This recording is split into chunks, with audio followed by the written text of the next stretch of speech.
दोस्तों, आइंस्टाइन एक ऐसा नाम है जो किसी भी तारुफ का मोहताज नहीं।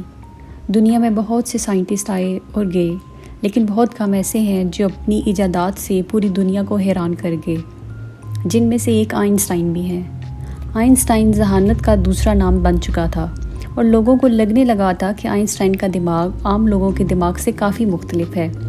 आइंस्टाइन को भी इस बात का अंदाज़ा था, इसीलिए उन्होंने मरने से पहले कहा कि मेरे किसी भी जिस्म के हिस्से पर रिसर्च ना की जाए, बल्कि मेरी बॉडी को जलाकर राख कर दिया जाए। 18 अप्रैल 1955 प्रिंसटन हॉस्पिटल में जब आइंस्टाइन इस दुनिया को छोड़कर चले गए, तो वहाँ के डॉक्टर हार्वी ने बिना किसी से पूछे इनकी बॉडी से इनका ब्रेन निकाल दिया। आखिर वो जानना चाहते थे, भला दुनिया का सबसे जीनियस इंसान के दिमाग में ऐसा क्या है जो बाकियों में नहीं। जब हॉस्पिटल के अमले को डॉक्टर हार्वी की इस शर्मनाक हरकत का पता चला, तो उन्होंने इनको नौकरी से निकाल दिया। जैसे तैसे करके उन्होंने आइंस्टाइन के बेटे से ब्रेन पर रिसर्च करने की परमिशन भी ले ली। डॉक्टर हार्वी सिर्फ डेड बॉडीज़ का ही पोस्टमार्टम किया करते थे। न जाने क्यों उन्हें ऐसा लगा कि वो ब्रेन पर भी रिसर्च कर लेंगे। आइंस्टाइन का दिमाग डॉक्टर हार्वी ने प्रिजर्व कर लिया और दूसरे शहर चला गया। वहाँ उन्होंने इसके ब्रेन पर रिसर्च करना शुरू कर दी। पहले उन्होंने इसकी कुछ तस्वीरें लीं, फिर इसके 240 छोटे छोटे पीसीस कर डाले और हर पीस को अलग अलग जार में प्रिजर्व करके अपने घर के तहखाने में छुपा दिया। इसी बात पर डॉक्टर हार्वी की बीवी का उनसे कई बार झगड़ा हुआ, यहाँ तक कि उनकी बीवी ने इन पीसीस को फेंकने की धमकियाँ भी दी और आहिस्ता आहिस्ता दोनों के दरमियान इस टॉपिक की वजह से इख्तलाफ बढ़ता चला गया और आखिरकार दोनों को एक दूसरे से डाइवोर्स लेनी पड़ गई।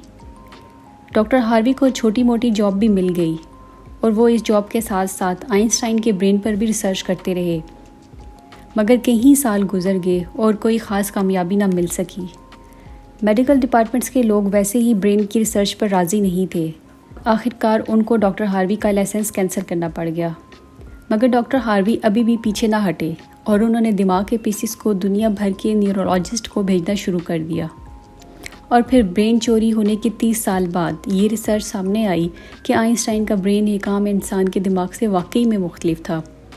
दोस्तों, इंसान के दिमाग के दो हिस्से होते हैं, जिसको लेफ़्ट ब्रेन और राइट ब्रेन कहते हैं।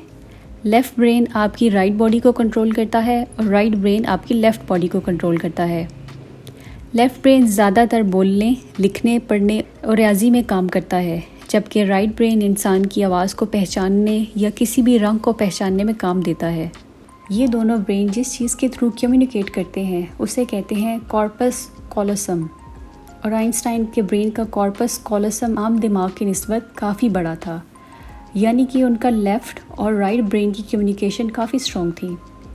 यही वजह थी कि आइंस्टाइन बड़ी से बड़ी इक्वेशंस और कम्प्लेक्स क्वेश्चंस को चंद सेकंड्स में सॉल्व कर देते।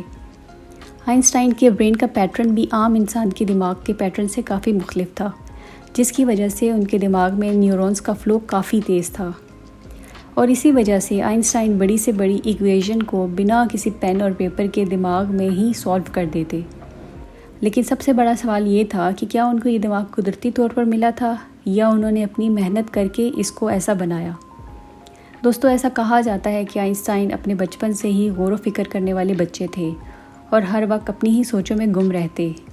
आइंस्टाइन चीज़ों को याद ना रख पाते थे क्योंकि उनकी मेमोरी काफ़ी वीक थी, यहाँ तक कि उनको 2 का टेबल भी नहीं आता था। आपको ये जान के भी हैरानी होगी कि आइंस्टाइन सारे सब्जेक्ट्स में फ़ेल हुआ करते थे सिवाय मैथ्स और फिज़िक्स के, और इन 2 सब्जेक्ट्स में ना सिर्फ वो पास होते बल्कि टॉप करते थे। साइंटिस्ट ने ये नतीजा निकाला कि आइंस्टाइन का ब्रेन गॉड गिफ्टेड नहीं था, बल्कि आइंस्टाइन ने खुद अपने ब्रेन पर जोर डालकर और बेजा मेहनत करके स्पेशल बनाया।